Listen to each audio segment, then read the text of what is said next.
Hello and welcome, it's Nicholas here with Turtle Island Tetragrammaton, or rather, Hen Tetragrammaton Bounce. I got this here, Look Upon the Children. I don't know if it's going to help balance out these devotional readings.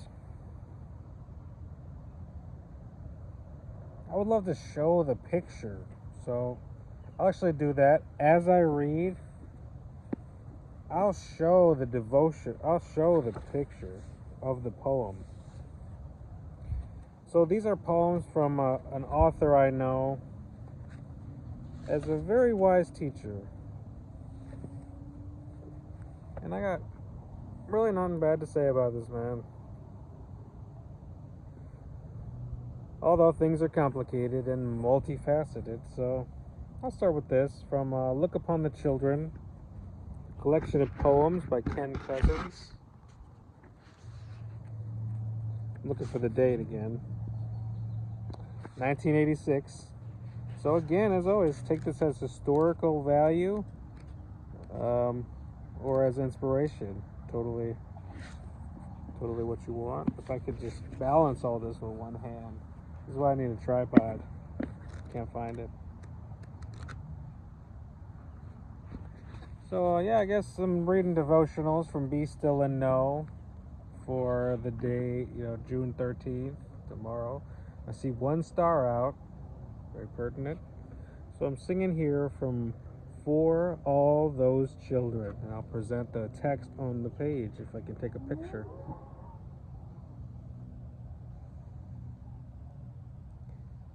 Ellipses.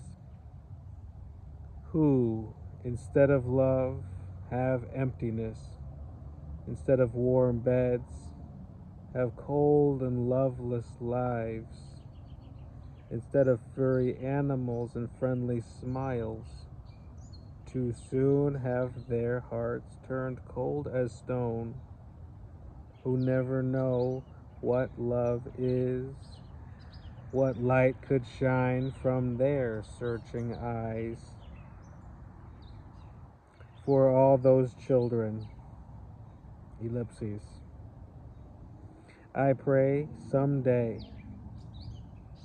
they can find what for their hopeless lives might be a light to shine. I pray, dear God, that they could share the love I have found in such bounty, and which too many of these frail and tender children have hardly had a chance to see. Ellipses, I so very much hope they do.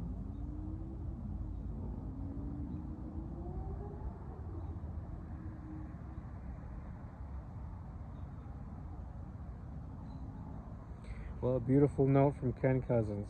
Much appreciated. I'll bookmark that chapter. Let me pause.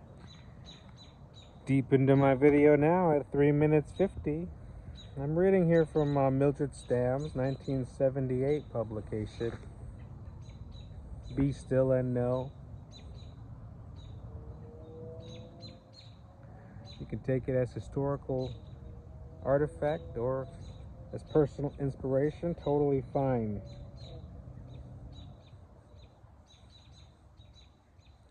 Now there are several sentences in here in all caps letters.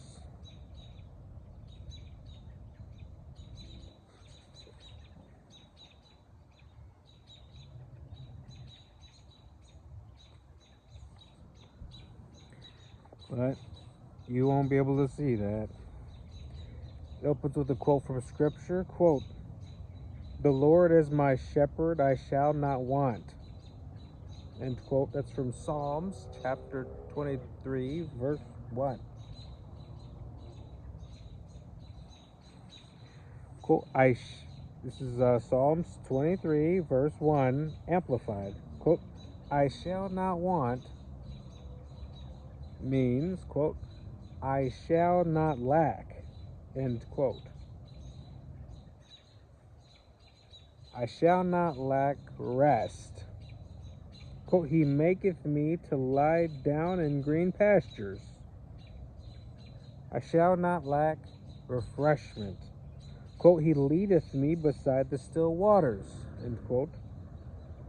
I shall not lack reviving. Quote, he restoreth my soul. End quote. I shall not lack guidance. Quote, he leadeth me in the paths of righteousness for his name's sake. End quote. I shall not lack companionship. Quote, yea, though I walk through the valley of the shadow of death, I will fear no evil, for thou art with me. End quote. I shall not lack comfort. Quote, thy rod and thy staff, they comfort me. End quote.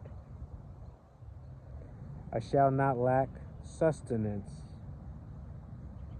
Quote, thou preparest a table before me in the presence of mine enemies. End quote. I shall not lack joy. Quote, thou anointest me, it says, thou anointest my head with oil, end quote. That's the joy.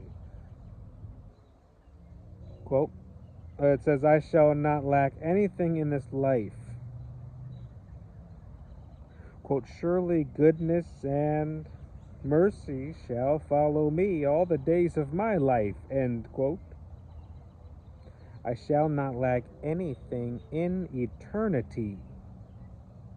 Quote, and I will dwell to the house of the Lord forever, end quote. Once a little boy was taught the first sentence of Psalm 23 by his uncle. The uncle said, quote, the Lord is my shepherd, end quote. The small child repeated it, thinking this was as much as the boy could remember. The uncle said, quote, that's enough, end quote. The little fellow repeated, that's enough, end quote.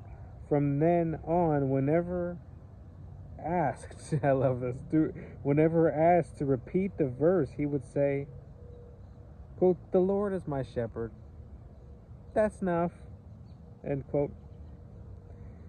The Lord is my shepherd all the days of my life.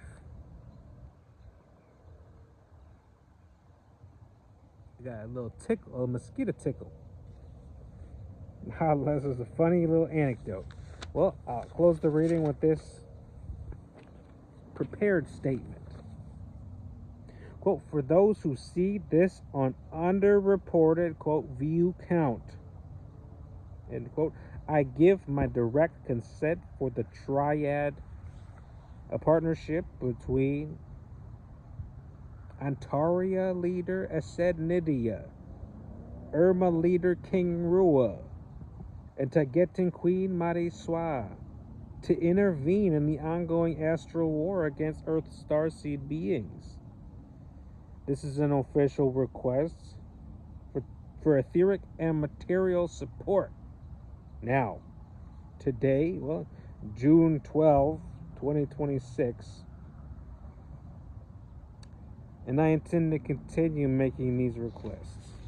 Thank you for joining me today on Hen Tetragrammaton Bounce. I've been Nicholas. Have a blessed day.